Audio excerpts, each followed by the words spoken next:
이처럼 하나님이 심판하실 수밖에 없는 죄인이라 할지라도 마음 아파하시고 오히려 죄인들이 죄에서 돌이키시기를 원하십니다.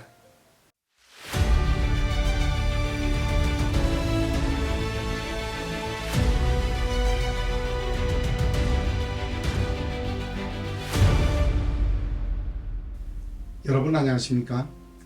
이번 영상은 창세기와 진수계시기 9번째 영상으로 아담의 톨레도트에서 인간의 타락과 하나님의 구원의 섭리에 대하여 말씀드리겠습니다. 에덴에서 추방된 인간의 타락은 결국 사장에서 살인에까지 이르렀습니다. 이와 같이 인간의 죄가 계속해서 확대되고 있는 가운데 창세기 5장 1절의 아담의 동쪽 톨레도트는 죄로 인하여 죽는다는 것을 강조하고 그 죄의 결과로 결국 홍수 심판에 이른 것을 보여줍니다. 그러나 아담의 독립적 톨레도트에서 7번째 인물인 에녹은 아담의 톨레도트의 죽고의 패턴에서 벗어납니다. 창세기 5장 21절로 24절입니다.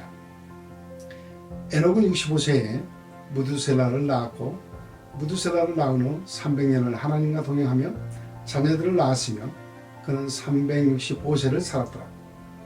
에녹이 하나님과 동행하더니 하나님이 그를 데려가심으로 세상에 있지 아니하였더라고 했습니다. 여기서 중요한 것은 에녹이 무두셀라를 낳은 후 하나님과 동행했다는 것입니다. 그렇다면 에녹이 하나님과 동행한 그 이유가 무두셀라에 있다고 볼 수 있습니다.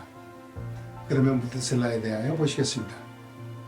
우리 번역에 무두셀라로 번역한 히브리어는 메투샬라흐입니다. 메투샬라흐는 합성어로서 두 가지 해석이 있습니다. 첫 번째 해석은 사람을 의미하는 마트와 무기를 의미하는 셜라흐의 합성어로 무기의 사람이라는 것입니다. 그러므로 무두셀라를 창 던지는 사람으로 해석하는 분들이 많습니다. 두 번째 해석은 죽다를 의미하는 무트와 보내다를 의미하는 샬라의 합성어로 그가 죽으면 보낸다는 의미입니다. 이와 같은 해석 가운데 보편적으로 많은 분들이 첫 번째 해석을 지지합니다. 그러나 사람을 의미하는 마트는 단수로 사용되지 않고 복수 매팀으로 사용되기 때문에 창 던지는 사람으로 볼 수 없습니다. 그렇다면 메투샬라흐는 그가 죽으면 보낸다는 의미로 보는 것이 아담의 톨레도트의 의도에 맞습니다. 그러므로 메투샬라흐는 무두셀라가 죽으면 심판하신다는 의미로 보아야 합니다. 실제로 무두셀라가 죽은 해에 홍수 심판이 일어났습니다. 먼저 창세기 5장 25절을 보시면 무두셀라가 187세에 라멕을 낳았다고 했습니다. 그리고 창세기 5장 28절에서는 라멕은 182세에 아들 노아를 낳았다고 했습니다.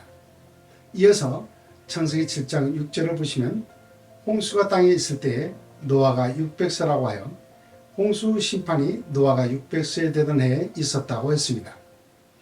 그러면 다시 보시겠습니다. 187년 플러스 182년 플러스 600년을 합하면 모두 969년입니다. 이처럼 놀랍게도 무두셀라가 죽던 해에 대홍수의 심판이 정확하게 일어난 것입니다.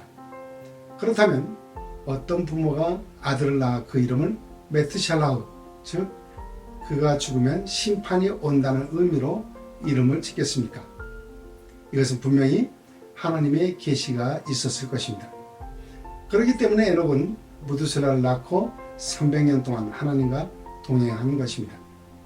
그리고 에녹에 대하여 유다서 1장 14절로 16절은 아담의 7대손 에녹이 이 사람들에 대하여도 예언하여 이르되 보라 주께서 그 수만의 거룩한 자와 함께 임하셨나니 이는 무사람을 심판하사 모든 경건하지 않은 자가 경건하지 않게 행한 모든 경건하지 않은 일과 또 경건하지 않은 죄인들이 주를 거스려 한 모든 악한 말로 말미암아 그들을 정죄하려 하심이라 하였느니라.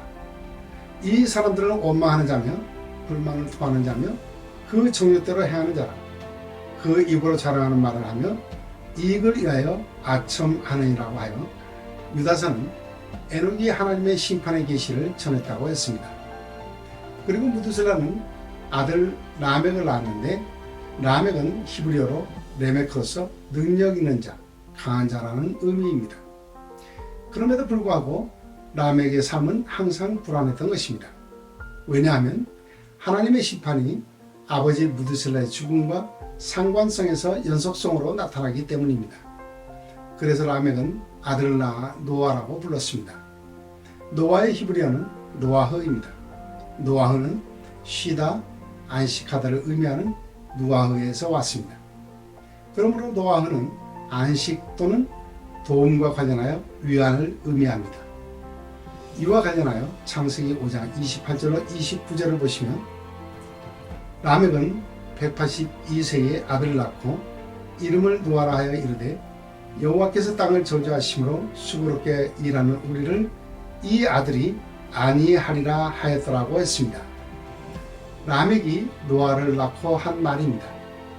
여기서 능력 있는 자, 강한 자라는 이름을 가진 라멕이 얼마나 불안한 삶을 살았는지 알 수 있습니다. 왜냐하면 아버지 무드셀라가 죽으면 하나님의 심판이 일어나는데 아버지 무드셀라의 죽음을 예견할 수 없기 때문입니다.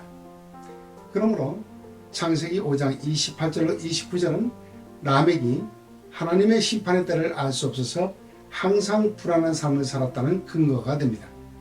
그래서 라멕은 아들을 낳아 노아, 즉 위로라고 이름을 지은 것이 분명합니다.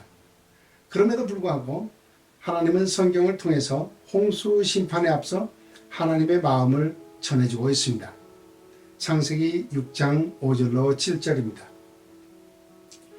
여호와께서 사람의 죄악이 세상에 가득함과 그의 마음으로 생각하는 모든 계획이 항상 악할 뿐임을 보시고 땅 위에 사람을 지으셨음을 한탄하사 마음에 근심하시고 이르시되 내가 창조한 사람을 내가 지면에서 쓸어버리되 사람으로부터 가축과 기는 것과 공중의 새까지 그리하리니 이는 내가 그것들을 지었음을 한탄함이라 하시니라고 하셨습니다. 이것을 정리하면 이렇습니다. 5절에서 악함을 보시고 6절에서 한탄하시고 근심하시고 7절에서 쓸어버리시겠다는 것입니다. 여기서 중요한 말씀은 6절입니다. 6절을 보시면 개역개정은 땅 위에 사람 지으셨음을 한탄하사 마음에 근심하시고 라고 번역했습니다. 그러나 이 문장은 한 문장이 아니라 두 문장입니다. 먼저 땅 위에 사람 지으셨음을 한탄하사에 해당하는 원문을 보시겠습니다. 바인나임 아도나이 키 아사 엣 하 아담 바 아레츠입니다. 여기서 사람으로 번역한 하 아담은 정관사 남성 단수로 그 아담입니다. 그리고 한탄하사로 번역한 바인나임은 후회하다, 위로하다를 의미하는 나함의 바브 연속법 리파로 완료 3인칭 남성 단수입니다. 그러므로 바인나임은 그리고 그가 스스로 위로받으셨다로 번역해야 합니다. 그 이유는 본문이 아담 창조와 관련되어 있기 때문입니다. 그러면 먼저 개역개정이 나함을 후회하다로 번역하지 않고 위로하다로 번역한 이사야서 40장 1절을 보시겠습니다. 너희의 하나님이 이르시되 너희는 위로하라 내 백성을 위로하라입니다. 원문을 보시면 나함무 나함무 암미 요마르 엘로헤이켐입니다. 번역하면 너희는 위로하라 너희는 내 백성을 위로하라 너희 하나님이 말씀하셨다입니다. 이처럼 개역개정도 이사야서 40장 1절에서 나함을 위로하라로 번역했습니다. 그러므로 창세기 6장 6절의 바인나임 아도나이 키 아사 엣 하아담 바 아레츠는 그리고 주께서 땅에 그 아담을 만드셨기 때문에 그가 스스로 위로받으셨다로 번역해야 합니다. 이렇게 번역하는 것이 창세기의 의도에 부합합니다. 그러므로 심판에 이를 정도의 인간들의 타락에도 불구하고 하나님은 에덴 동산의 아담을 기억하시고 스스로 위로받으셨다는 것입니다. 그리고 개역개정이 마음에 근심하시고로 번역한 바이트 아체브 엘 리본은 또 다른 한 문장입니다. 여기서 근심하시고의 바이트 아체브는 아차브의 히트파일 미알료 3인칭 남성 단수입니다. 그리고 아차부는 몹시 슬퍼하다, 마음이나 가슴이 아파하다, 감정을 상하게 하다라는 의미입니다. 뿐만 아니라 바이트 아체부는 원인이 자신에게서 나가서 다시 자신에게 돌아오는 강조 제기형인 히트파이어입니다. 그러므로 바이트 아체부를 번역하면 그러나 자신이 몹시 고통스러워했다로 번역해야 합니다. 그렇다면 마음에 근심하시고의 바이트 아체부 엘 리보는 그러나 그 자신의 마음에 스스로 몹시 고통스러워하셨다로 번역하는 것이 성경 전체의 의도와 부합합니다. 이와 같은 관점에서 볼 때 창세기 6장 6절의 하반절의 핵심은 타락하여 심판을 받게 된 사람들을 보시고 하나님 자신의 마음에 스스로 몹시 고통스러워하셨다는 것입니다. 그러면 개혁개정이 땅 위에 사람 지으셨음을 한탄하사 마음에 근심하시고로 번역한 원문을 다시 보시겠습니다. 원문은 바이나임 아도나이 히 아사 엣 하 아담 바 아레츠 바이트 아체브 엘 리보입니다. 번역하면 그리고 주께서 땅에 그 아담을 만드셨기 때문에 그가 스스로 이로받으셨다. 그러나 그 자신의 마음에 스스로 몹시 고통스러워하셨다입니다. 다시 말해서 에덴 동산의 아담을 기억하시고 스스로 이로하셨으나 타락하여 심판을 받게 된 사람들을 보시고 그 자신이 스스로 몹시 고통스러워하셨다는 것입니다. 왜냐하면 하나님께서 에덴에 하나님의 형상으로 지은 사람을 통해 하나님의 왕국을 세우셨는데 타락한 인간을 심판하실 수밖에 없는 그것이 고통이라는 것입니다. 이처럼 하나님이 심판하실 수밖에 없는 죄인이라 할지라도 마음 아파하시고 오히려 죄인들이 죄에서 돌이키시기를 원하십니다. 이와 같은 하나님의 마음을 잘 보여주신 말씀을 보시겠습니다. 에스겔서 18장 23절입니다. 주 여호와의 말씀이니라. 내가 어찌 악인이 죽는 것을 조금인들 기뻐하랴. 그가 돌이켜 그 길에서 떠나 사는 것을 어찌 기뻐하지 아니하겠느냐. 이어서 에스겔 33장 11절입니다. 주 여호와의 말씀이니라. 나의 삶을 두고 맹세하노니 나는 악인이 죽는 것을 기뻐하지 아니하고 악인이 그 길에서 돌이켜 떠나 사는 것을 기뻐하노라고 하셨습니다. 이처럼 하나님은 어떤 죄인이라 할지라도 회개하고 돌아오기만 하면 기뻐하신다는 것입니다. 여기까지 정리하면 다음과 같습니다. 창세기 4장에서 죄의 결과가 나타나고 그로 인하여 창세기 5장의 아담의 독립적 톨레도트는 첫 인류의 시작으로 범죄한 인간들의 죽음을 반복 강조하고 그 결과로 결국 하나님의 심판, 즉 인류 심판에 이르게 된 것을 기록한 것입니다. 그리고 하나님의 심판과 함께 새 인류가 시작되기 전의 기록은 창세기 6장 8절까지입니다. 여기서 중요한 것은 창세기 1장 1절로 6장 4절까지 하나님은 일방적 통치로 역사하셨습니다.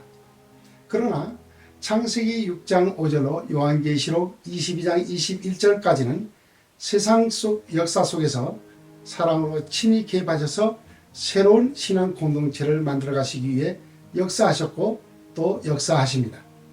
이처럼 아담의 톨레도트에서 인간의 타락과 하나님의 구원의 섭리로 새로운 신앙 공동체를 만들어 가시기 위한 그 첫 기록이 그러나 노아는 여호와께 은혜를 입었더라는 창세기 6장 8절 말씀입니다.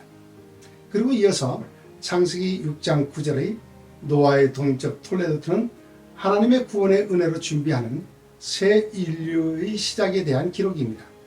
이에 대한 말씀은 다음 영상에서 말씀드리겠습니다. 감사합니다.